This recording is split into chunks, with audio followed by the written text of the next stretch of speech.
नमस्कार, मैं हूं रविकांत राय और लेट्स डिकोड में आपका स्वागत है। आज लेट्स डिकोड में बात होगी भारत सरकार के द्वारा बुलाए गए ऑल पार्टी मीटिंग से निकले हुए कुछ इंपॉर्टेंट तथ्य पर। मिडिल ईस्ट में तनाव की स्थिति बनी हुई है और उसको लेकर ऑपोजिशन जो है वो भारत सरकार पर हमलावर था और उन्होंने कहा कि भारत सरकार को इस पूरे तथ्य की जानकारी सभी दलों से साझा करनी चाहिए और इसके लिए ऑल पार्टी मीटिंग बुलाने की बात कही जा रही थी। भारत सरकार ने ऑल पार्टी मीटिंग बुलाई। ऑल पार्टी मीटिंग लगभग 1 घंटे 45 मिनट तक चली और इसमें भारत सरकार के 2 बड़े मंत्रियों ने जो भी पूरा घटनाक्रम अभी है उसके बारे में ब्रीफ किया। लेकिन सबसे बड़ा संकट जो है उसको लेकर हर कोई जानना चाहता था कि आखिरकार पेट्रोल, डीजल और एलपीजी की स्थिति देश में इस वक्त क्या है। क्या लोग जो पैनिक कर रहे हैं उनको वाकई पेट्रोल, डीजल और गैस में दिक्कत आने लगी है या कुछ लोग ऐसे हैं जो जमाखोरी कर रहे हैं, होर्डिंग कर रहे हैं, जिसकी वजह से ये स्थितियां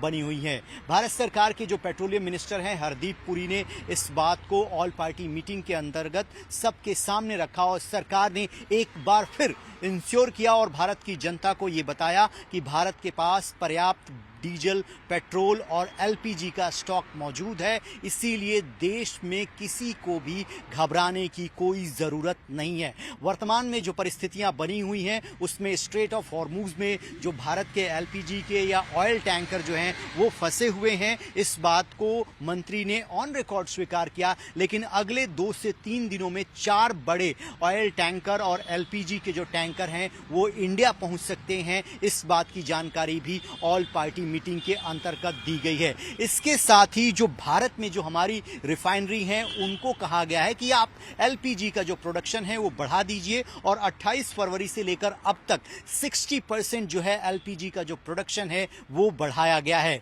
जो इस तरीके के कयास लगाए जा रहे थे कि क्या एनर्जी को लेकर कोई सख्त कदम भारत सरकार उठाएगी जिससे परिस्थितियों को संतुलन में रखा जाए, ऐसी कोई बात ऑल पार्टी मीटिंग के अंतर्गत नहीं हुई। ना ही भारत सरकार के किसी मंत्री ने इस बारे में कोई जानकारी दी। दूसरी सबसे बड़ी और महत्वपूर्ण बात यह है जो हम टाइम्स नाउ नवभारत के अपने डिजिटल के दर्शकों को बताना चाहेंगे कि देखिए, र्यूमर्स पर बिल्कुल ध्यान ना दें क्योंकि इस तरीके की अफवाहें बहुत चल रही हैं कि पेट्रोल और डीजल की जो है किल्लत हो गई है और सरकार ने जो एलपीजी गैस सिलेंडर की जो बुकिंग्स हैं उसके नॉर्म्स में बदलाव किया गया है। ये इस तरीके की भ्रामक खबरें चल रही हैं जिसका खंडन जो है वो लगातार मिनिस्ट्री की तरफ से किया जा रहा है और आज भी पेट्रोलियम मिनिस्ट्री ने इसका खंडन किया है कि हमने किसी भी नियम में कोई बदलाव नहीं किया है। अब आते हैं एनर्जी के बाद दूसरा फॉरेन पॉलिसी को लेकर ऑल पार्टी मीटिंग के अंतर्गत महत्वपूर्ण बातें कही गई और उसमें सबसे महत्वपूर्ण बात यह है कि यह सवाल पूछा गया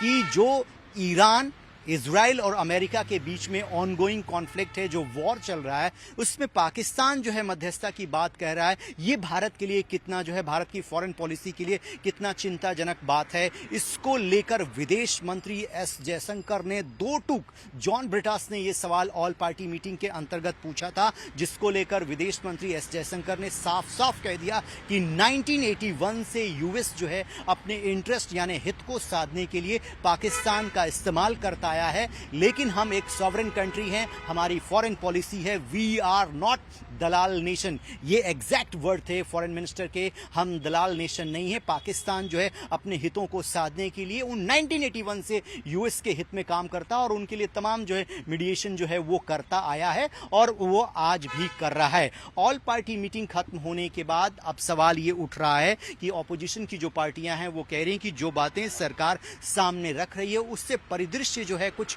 ग्राउंड पर अलग दिखाई दे रहा है। लेकिन सरकार और प्रधानमंत्री ने राज्यसभा में, लोकसभा में, दोनों सदनों में स्टेटमेंट दिया कि जो वर्तमान परिस्थितियां बनी हुई हैं वो बहुत चिंताजनक हैं। स्ट्रेट ऑफ हॉर्मुज को जो ईरान ने ब्लॉक किया है उसकी वजह से एनर्जी क्राइसिस जो है पूरे वर्ल्ड में देखने को मिल रहा है। क्रूड ऑयल के दाम बढ़ रहे हैं, पेट्रोल डीजल के दाम जो है अलग अलग कंट्रियों में बहुत ज़्यादा बढ़ चुके हैं, लेकिन भारत जो है पूरी स्थिति को नियंत्रण में रखे हुए है। पेट्रोल और डीजल के दाम जो है फिलहाल अभी यहाँ पर नहीं बढ़े हैं। लेकिन इस बैठक सानिध्य में जेपी नड्डा भी मौजूद थे और केमिकल एंड फर्टिलाइजर मिनिस्ट्री की जिम्मेदारी जो है उनके पास है और जो भारत के किसान हैं उनको बुआई के लिए पर्याप्त फर्टिलाइजर खाद मिलता रहे, इसको लेकर भी इस बैठक में बातचीत हुई है और बातचीत में इंश्योर किया गया है। और कृषि मंत्री शिवराज सिंह चौहान ने भी इस बात को कहा कि हम किसी भी कीमत पर किसानों को फर्टिलाइजर की कमी नहीं होने देंगे। ये इंश्योरेंस जो है भारत सरकार की तरफ से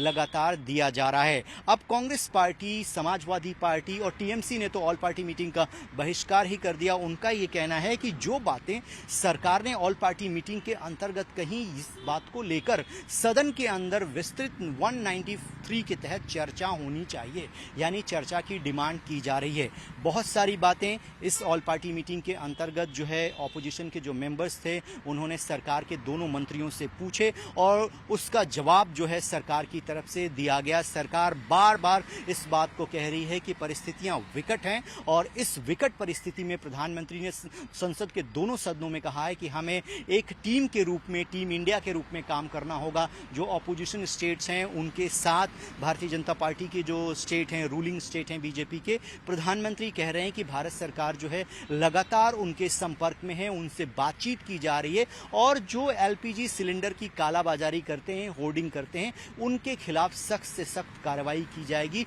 और किसी कीमत पर यह बर्दाश्त नहीं किया जाएगा कि इस तरीके से गैस सिलेंडर की जमाखोरी हो। तो भारत सरकार आज भी अपने स्टैंड पर कायम है। वो कह रही है कि भारत में ऊर्जा की आपूर्ति के लिए जो जरूरत की चीजें हैं, चाहे वो पेट्रोल हो, डीजल हो, एलपीजी हो, वो पर्याप्त मात्रा में है। हालांकि कमर्शियल में कुछ दिक्कत आई है, उसको लेकर राज्यों के साथ एक संतुलन साधने का प्रयास किया जा रहा है। लेकिन जो ऑनगोइंग कॉन्फ्लिक्ट है इजराइल का, ईरान का और यूएस का, अगर ये लंबा चलता है तो उसका सीधा असर जो है भारत की इकॉनमी पर पड़ेगा, भारत के एनर्जी इंफ्रास्ट्रक्चर और भारत की जो ऊर्जा की आपूर्ति है उस पर पड़ेगा और उसके लिए हमें तैयार रहना चाहिए। और भारत के प्रधानमंत्री ने सदन में ये कहा कि कोरोना काल के दौरान भारत ने एक एग्जाम्पल सेट किया कि किस तरीके से हम विपरीत परिस्थितियों में इन तमाम चीज़ों से उभर कर सामने आए और एक बेहतर मैनेजमेंट के साथ हम आए थे। और अगर वैसी परिस्थितियां होती हैं तो सबको एकजुट होकर एक साथ काम करना होगा। यानी इंडिकेशन प्राइम मिनिस्टर का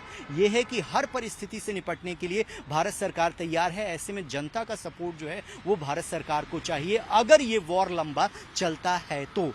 ऊर्जा के जो वैकल्पिक स्रोत हैं अलग अलग कंट्रीज से, जो हम एलपीजी के नए विकल्प को जो खोज रहे हैं उस पर भी इस भारत सरकार काम कर रही है और सरकार की प्रायोरिटी ये है कि आम लोगों को किसी भी प्रकार की कोई दिक्कत ना हो। लेकिन अगर ये वॉर लगातार चलता रहता है तो दिक्कतें हो सकती हैं, इस बात से सरकार इनकार नहीं कर रही है।